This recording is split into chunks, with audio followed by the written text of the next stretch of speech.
Mila esker, bihotz arregagatik. Sabía que no iba a ser fácil y me había traído todo un discurso escrito y con Rufi, con letra grande, porque era un poco peor. Y lo hacía por responsabilidad, porque de verdad que lo que pueda decir hoy aquí, lo que podáis entender de lo que yo diga aquí, me importa mucho más y me impresiona mucho más que toda la gente a la que nos toca enfrentarnos en el Congreso de los Diputados, incluso a la institución. Por respeto.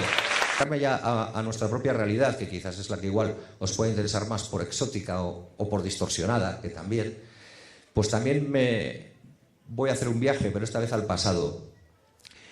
Hay mucha gente, y esto lo hago con plena intención, me meto en charcos porque quiero. Hay gente desde la izquierda y desde un nacional chauvinismo mal planteado desde mi punto de vista en términos intelectuales, que viene a decir que Engels ya dijo lo que era el País Vasco y que Engels en su día dijo que el País Vasco jamás sería independiente porque sería absorbido por naciones con capacidad absorbente y con historia como Francia o como España. Y lo decía porque él se fijó en la Euskal Herria que existía en la Primera Guerra Carlista, que era una Euskal Herria rural, eminentemente rural, con una burguesía muy débil y sin ningún proceso de industrialización. Pero vio que en esos tiempos, en esos momentos ya se estaba construyendo una nueva sociedad vasca, una sociedad fuertemente industrializada, con una alta conciencia de clase, sobre todo en núcleos urbanos, y que estaba generando, igual es la parte menos dulce, también su propia burguesía. Probablemente quien mejor definió ese error histórico fue Michael Lowy, otro pensador marxista, cuando le dijo, o cuando dice aquello de que Engels perdió la razón y el pueblo vasco ganó su propia razón. Y esa es nuestra dinámica de situación en el mundo, esa es nuestra hoja de ruta.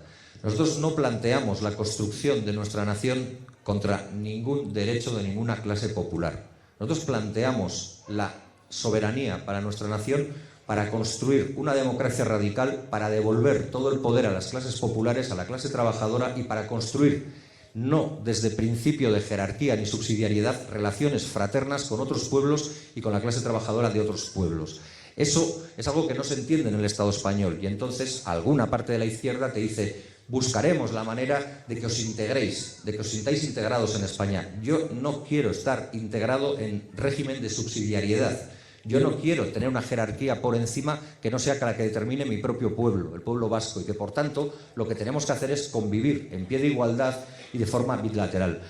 Porque yo sé que saldrá en este debate, y si no ha salido ya, no sé cuánto tiempo llevo, estoy intentando... ¿Me quedan? Vale, me va a dar tiempo.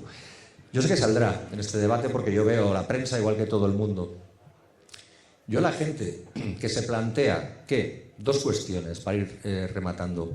La primera... A la gente que se plantea que la lucha del pueblo vasco o la lucha del pueblo catalán, que estos días están más de boga por sus cosas, sus singularidades y esto, que bueno, porque nosotros ya las tenemos igual desde hace tiempo, no es una crítica, pero para la gente que se plantea que esto rompe un marco común, le diría, si no se está dando cuenta de que la idea que defiende, la idea de la España unida, como bien decía Jean-Paul Sartre cuando criticaba a determinados chauvinismos e izquierdismos, tanto de parte del socialismo y el comunismo español como francés, no está contribuyendo a la permanencia de las élites en su posición de dominio, porque la idea de la España unida, de la marca España, es una idea construida por las élites económicas, por el capitalismo o por el capital del Estado español, nunca por las clases populares.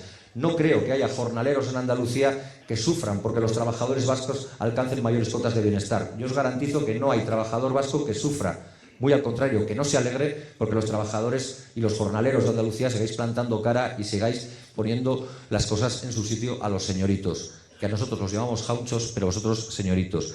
Y hay otra reflexión que también quiero hacer para las gentes de la izquierda. Yo me he enfrentado muchísimas veces a esta pregunta, no sé si hoy tocaría, a modo de reflexión o de pregunta, lo de cómo se puede ser independentista y de izquierdas, o cómo se puede ser nacionalista y de izquierdas, o soberanista y de izquierdas. Y yo creo que plantean un falso dilema. Y se parecen a Ayuso cuando dice, elige o comunismo o libertad. Si yo defiendo que la soberanía es el escenario más alto de libertad y el escenario más alto de democracia radical, ¿en qué difiere o en qué contraviene a la propia izquierda y a la esencia de la izquierda la conjunción de esas dos fórmulas que permiten a mi pueblo avanzar de manera mucho más decidida y con mucho más apoyo y arraigo popular? Quizás se haga por falta de ambición, pero yo no concibo una izquierda que no es ambiciosa. Quizás se haga porque se teme que de esa salida al falso dilema se debiliten sus posiciones. Pero esa es una posición retardista, esa es una posición que en todo caso relega las luchas. Porque las luchas, también como decía Jean-Paul Sartre, ya que le he citado antes, se vuelvo a citar ahora, no se pueden planificar en laboratorios. Las luchas y las revoluciones no son químicamente puras, no es un ejercicio abstracto y perfecto plasmado en un papel. Son la experiencia de luchas, son la experiencia en los centros de trabajo, en los call centers, en los centros de enseñanza, en las movilizaciones sociales, en todas las luchas por la dignidad del ser humano y por la dignidad de un pueblo como sentimiento colectivo.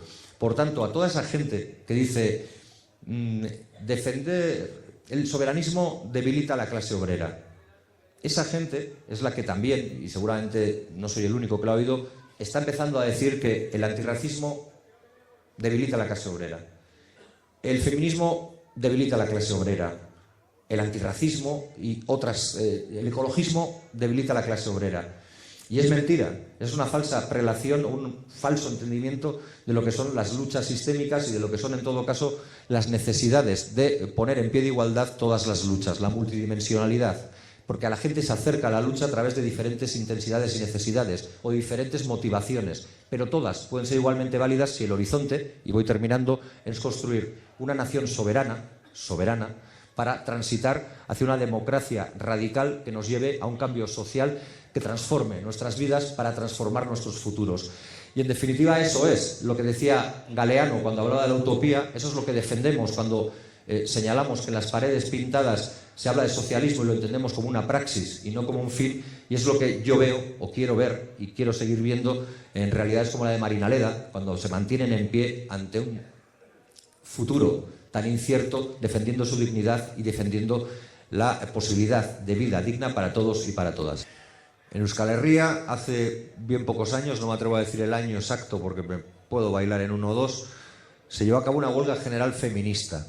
Una huelga general feminista que trascendió nuestros límites geográficos y que fue portada del Times y que consiguió conectar a muchísima gente en muchísimos lugares del planeta.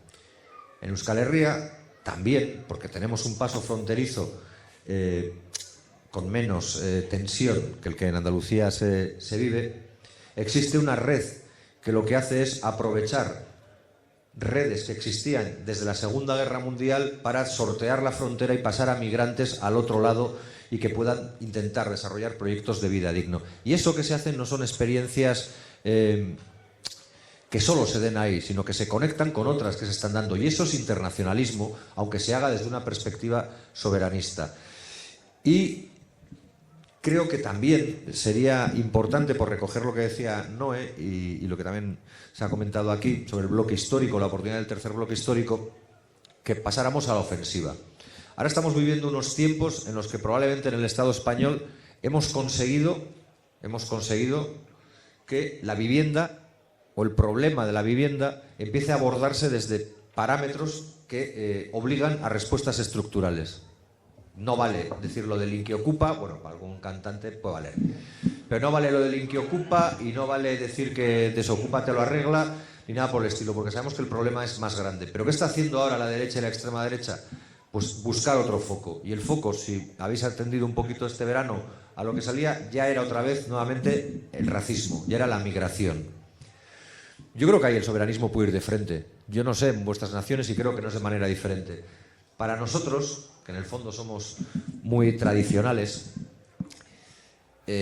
para nosotros vasca es toda la persona que vive y trabaja en Euskal Herria, punto y final. Y esa es una máxima de históricos dirigentes de la izquierda abertzale desde los años 70. Y esa máxima es algo que no pueden decir, por desgracia, entiendo, los diferentes partidos o muchos partidos del Estado español, que nos hablan de cupos de devolución, que nos hablan de devoluciones en caliente, que nos hablan de regularización de algunos y de otros no, y que nos hablan de exportación de gente, de personas, para que no se sobrepasen o no se sobrellenen sus poblaciones. Por tanto, ahí sí podemos ofrecer una cara más democrática, una cara más abierta y tolerante. Curiosamente, desde aquellos lugares donde si algo se nos ha imputado es que éramos sociedades cerradas, sociedades restrictivas y sociedades que incluso miraban por encima del hombro a otros pueblos por entenderlos en un nivel de desarrollo inferior. Pues ahí podemos combatirles y empezar a construir esa polarización de respuesta. Porque tampoco, y termino ya, no nos vamos a engañar. Nosotros, cuando construimos Euskal Herria Bildu, allá por el 2011, teníamos dos posibilidades. Podíamos haber construido un refugio para nuestra base militante, haber construido un refugio amplio para seguir soñando en reuniones colectivas nuestra revolución pendiente y para seguir caminando por el camino de la utopía hacia ningún lugar, pero decidimos construir un proyecto hegemónico. Y ese proyecto hegemónico necesita de articulaciones, de luchas que nos hagan ser cada vez más, como decía Gabriel. Y es ahí donde tenemos que encontrarnos con otros pueblos, y es ahí donde tenemos que encontrarnos con otras luchas. Porque si no, nosotros podremos seguir haciendo dique de contención contra la extrema derecha y contra la derecha extrema. O sea, podremos seguir dando nuestros votos, y así lo dijimos en campaña electoral y lo hemos hecho, gratis et amore, a aquello que no fuera el PP y Vox. Y podremos hacerlo. Y eso no va a evitar, porque sociológicamente el Estado español está girando a la derecha, o eso es lo que yo percibo, eso no va a evitar que tarde o temprano alcancen el poder. Si no, tomamos una actitud valiente. Por eso, y termino ya, decía en la primera intervención que yo no quiero una izquierda ni conformista, ni quiero una izquierda con miedo. Que yo quiero una izquierda desacomplejada y una izquierda que vaya siempre a la ofensiva, porque en definitiva es tanto lo que tenemos que recuperar que no nos podemos permitir ni un paso atrás, siquiera para coger impulso.